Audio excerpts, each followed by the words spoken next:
শোনো, বাবুকে কিন্তু ভোরে একেবারে ডেকো না, ওর ভোরে ওঠার অভ্যেস নেই তো। এর মানে তুমি আবার দেরি করে ওঠো না কেমন? হ্যাঁ, এটা তুমি কি চা করেছো? আমার বাবু তো সকালে গ্রিন টি খায়, র চা না। আমি আগে যখন বাবুর আলমারি গুছাতাম, বাবু অফিস যাওয়ার সময় সব কিছু হাতের কাছে পেত। এখন আমি বুঝতে পারছি বাবু অফিস যাওয়ার সময় কেন কিছু খুঁজে পায় না।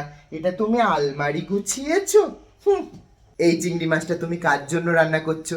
আমার বাবুর জন্য। বাবু তো চিংড়ি মাছ খায়ই না। তুমি তো আগে একবার আমাকে জিজ্ঞাসা করতে পারতে।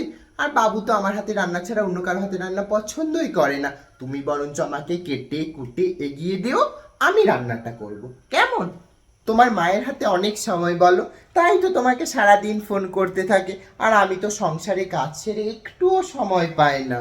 কি মন খারাপ করে? তোমার মা তো তোমাকে তাহলে বেকার বিয়ে দিল। তোমার মা তো তোমাকে নিজের কাছে রেখে দিতে পারতো, তাহলে সারা দিন বসে গল্প করতে দেখতে মন খারাপ করতো না কেমন? কি রে বাবু, তোদের অ্যানিভার্সারিতে শুধু তোরা একাই রেস্টুরেন্টে খেতে যাবি? আমাকে নিবি না? না বউ বলেছে মাকে নিতে না?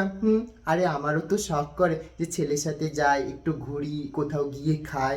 হ্যাঁ, যাবো বলছিস? দাঁড়া আমি রেডি হয়ে আসি।